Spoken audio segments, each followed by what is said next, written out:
నమస్తే, welcome to Abhinav Bharat. ప్రస్తుతం రాష్ట్రంలో మరో సంచలనంగా మారింది కేటీఆర్ సంబంధించిన వ్యవహారం. ఈ కార్ రేస్ వ్యవహారంలో గత సంవత్సర కాలం నుంచి చాలా ఆరోపణలు ఎదుర్కొన్నారు బీఆర్ఎస్ పార్టీ కావచ్చు, ఇటు కేటీఆర్ కావచ్చు. ఎందుకంటే చాలా అవకతవకలు జరిగాయి, నిబంధనలు పాటించలేదని చెప్పేసి సంవత్సర కాలంగా ఈ కార్ రేస్ వ్యవహారంలో ఒకతను దీనికి సంబంధించి కోర్టును ఆశ్రయించడము, ఏసీబీ రంగంలో దిగడము, కేసీఆర్కి సంబంధించినటువంటి విచారణ అంశం వాయిదా పడినటువంటి సందర్భం.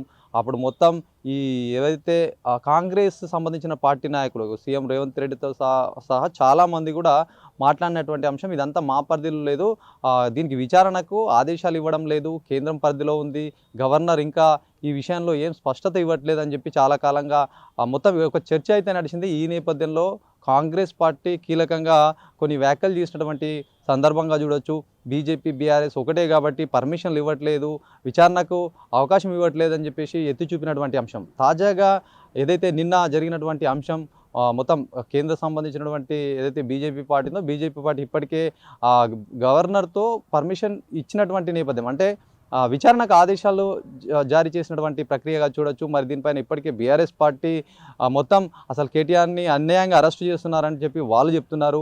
ఒకవైపు బీజేపీ సంబంధించినటువంటి అంశం చూస్తే ఇన్ని రోజులు కాంగ్రెస్ వాళ్ళు బీఆర్ఎస్ బీజేపీ ఒకటంటూ చెప్పారు, ఇప్పుడు వాళ్ళ కోర్టులోనే బంతుంది, మరి ఎలాంటి నిర్ణయం తీసుకుంటారు, ఎంత తొందరగా అరెస్టు చేస్తారనే అంశంలో బీజేపీ నాయకులు మాట్లాడుతున్నారు. చూడాలి మరి ఎవరు, ఏ పార్టీ ఎట్లా మాట్లాడుతుంది, ఎవరు దీనిపైన అసలు కేటీఆర్ వ్యవహారాన్ని ఏ విధంగా చూస్తారనే అంశం పైన ఒకసారి వాళ్ళ మాటలు తెలుసుకునే ప్రయత్నం అయితే చేద్దాం.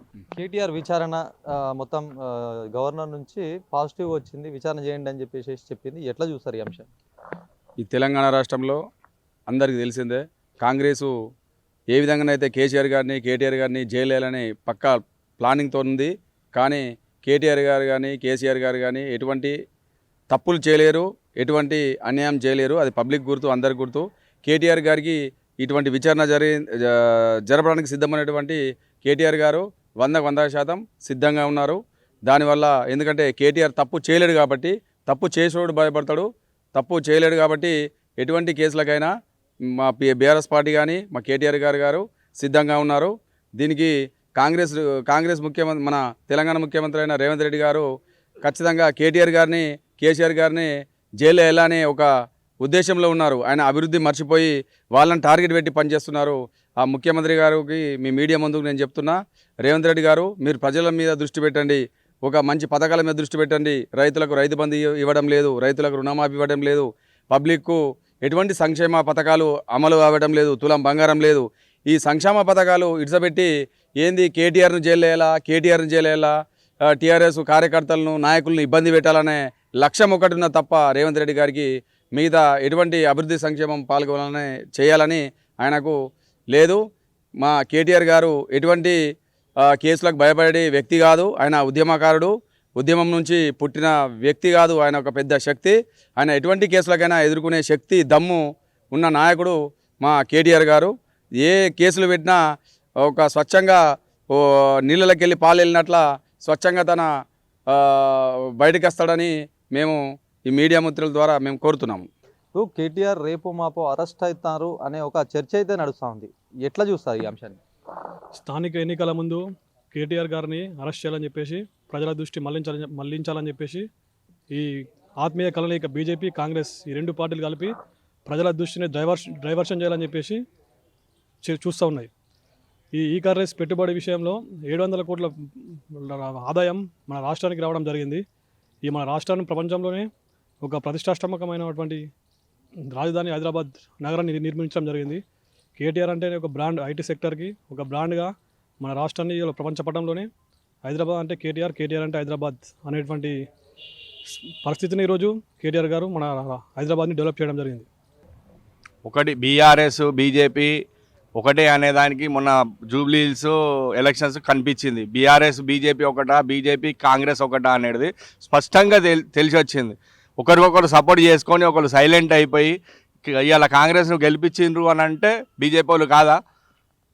కొన ఊపిరి దాకా కొట్లాడినాం, మేము ప్రభుత్వానికి వ్యతిరేకంగా కొట్లాడినాం, మా సీటు మాకు కావాలని కొట్లాడినందుకు ఇవాళ బీజేపీ కాంగ్రెస్ కలిసి కొద్ది మాత్రం ఓట్లతో 20-30 వేల ఓట్లతో మమ్మల్ని ఓడించడం జరిగింది. మళ్ళీ బీఆర్ఎస్ మా బీజేపీ ఒకటే అనేది మాత్రం ఇది తప్పు. ఆ కేసులు అనేవి కామన్ అయిపోయినాయి. ఉద్యమ కాలంలోనే 1000 కేసులు ఎదుర్కొన్నాము. ఇటువంటి ఈ కార్ కేసు, ఆ కార్ కేసు ఇవన్నీ అయ్యేది కాదు, పోయేది కాదు. కేవలము మొన్న జరిగిన ఎలక్షన్లలో కేటీఆర్కు జరుగుతున్న అభిమానము, ఆయన రేంజ్ పెరుగుతున్నదనే భయంతో రేవంత్ రెడ్డికి థ్రెట్ ఉంది కాబట్టి ఆ భయంతో కేటీఆర్ మా పబ్లిక్లో ఉంటే రేవంత్ రెడ్డిది నడది, రేవంత్ రెడ్డిని మర్చిపోతారు, క్రేజ్ పెరుగుతున్నది కేటీఆర్ అనే ఉద్దేశంతో ఆ కేసు ఈ కేసు ఈడీ గాడి అన్ని కేసులు వేసి ఏదో చేద్దామని చేస్తారు. కానీ ప్రజలల్లో తెలిసిపోయింది, ప్రజలకు ఏ కేసు ఏంది అనేది ప్రజలకు తెలిసిపోయింది. ఈ కేసులతో అయ్యేది ఏం లేదు. మాకు జైలు కొత్త కాదు, మాకు కేసులు కొత్త కాదు, అన్నీ ఎదుర్కొని ఇడిదాకా రావడం జరిగింది. ఒకసారి పెట్టమనండి కదా, ఇలా కాకపోతే రేపు ప్రజల ముందటికి వస్తుంది కదా. వాస్తవం అనేది ప్రజల ముందటికి వస్తుంది. రేపు 2028-27 జరిగే అసెంబ్లీ ఎన్నికలలో తేటతెల్లమవుతుంది. ఇప్పటికే ప్రజలల్లో కేసీఆర్ ఉంటే బాగుండు, మాకు పెన్షన్లు వస్తలేవు, మాకు ఇవ్వైతలేవు. ఈ కేసులు కాదయ్యా, నువ్వు కేసులు పెట్టడం కాదు, ఫస్ట్ ప్రజలకు ఏం కావాలో తెలుసుకో. ఈ కేసులతో అయ్యేది ఏం లేదు, కేసులకు భయపడే ప్రసక్తే లేదు. దేన్నైనా ఎదుర్కొంటూ సిద్ధం ఉన్నాం మేము. టీఆర్ఎస్ క్యాడర్ మొత్తం కేటీఆర్ వెంబట, కేసీఆర్ గారు వెంబటనే ఉన్నది. అంటే ఈ విచారాన్ని ఏ విధంగా ఎదుర్కొంటారు, ఎట్లా ముందుకెళ్తారు మరి? న్యాయంగా, న్యాయపరంగా ఏదైతే ఉన్నదో న్యాయపరంగానే ఎన్నుకుంటాం. కేసులు పెట్టిర్రు వాళ్ళు, కేసులు లాగానే కొట్లాడతాం. మేము చేసింది ఏంది, డబ్బులు ఇచ్చిర్రు అని అంటున్నారు. డబ్బులు ఎవరికి ఇచ్చిర్రు, డబ్బులు ఎట్లా చేతులు మారినాయి, ఏమన్నా అఫీషియల్గానే జరిగింది, అది అఫీషియల్గానే ఉన్నది. ఎన్ని మసిపూసి మారడికాయ చేస్తానంటే ప్రజలు నమ్మే పరిస్థితిలో లేరు. బాజాబ్తా కోర్టును మేము నమ్ముకున్నాం, మేము న్యాయస్థానాన్ని నమ్ముకున్నాం, న్యాయ వ్యవస్థను నమ్ముకున్నాం. ఆ న్యాయ వ్యవస్థనే మాకు క్లీన్ చీట్ ఇస్తుందని మేము ఆశపడుతున్నాం. చూడొచ్చు, మొత్తం ఈ కార్ రేస్ వ్యవహారం ప్రస్తుతం అయితే రాజకీయంగా మొత్తం చర్చ నేర్చున్నటువంటి అంశంగా చెప్పొచ్చు. బీఆర్ఎస్ శ్రేణులు ఇప్పటికే న్యాయపరంగా ఎదుర్కొంటాము, ఏదైతే కాంగ్రెస్ పార్టీ ఏదైతే పథకాలు కరెక్ట్ ఇంప్లిమెంట్ చేయడం లేదు కాబట్టి డైవర్షన్ చేయడానికి ఇట్లాంటి ప్రక్రియగా ముందుకు సాగుతుందని చెప్తున్నారు. మన బీజేపీ బీఆర్ఎస్ ఒప్పందం సైతం చాలా రోజులు గ్యాప్ తర్వాత ప్రస్తుతం ఈ అంశంకి తెరపడ్డట్టుగా ఒకవైపు చూడొచ్చు. ఎందుకంటే చాలా రోజులుగా సైతం ఒక వాక్యాలు అయితే మొత్తం సంచలనంగా మారాయి. బీజేపీ పార్టీలో బీఆర్ఎస్ విలీనం అవుతుందని చెప్పి చాలా చర్చలు జరిగాయి. దీనంతా ఇప్పుడు ఏదైతే తీసుకున్నటువంటి నిర్ణయం ఇదంతా మొత్తం వట్టిదే అన్నటువంటి చర్చ అయితే మొత్తం ఈ చర్చ జరిసే విధంగా మొత్తం అనుకుంటున్నారు. మరి ఏదేమైనప్పటికీ ప్రస్తుతం అయితే ఈ కార్ రేస్ అంశం అయితే చర్చనీయాంశంగా మారింది. మరి కేటీఆర్ ఎట్లా జైలుకి వెళ్తాడా, మరి ఎట్లా ఉంటుంది అని చెప్పేసి పార్టీలో కొద్ది గందరగోళం ఉన్నప్పటికీ ప్రజలు కావచ్చు, మొత్తం మిగతా పార్టీల శ్రేణులు సైతం ఆసక్తిగా ఎదురు చూస్తున్నారు. మరి ఎలాంటి నిర్ణయం తీసుకుంటారు, ఎట్లాంటి విచారణ కొనసాగుతుంది అనే అంశం పైన మొత్తం చర్చ నడుస్తుందని చెప్పుకోవచ్చు. కెమెరా పర్సన్ సందీప్తో శ్రీనివాస్, అభినవ్ భారత్, నిజామాబాద్ నుంచి.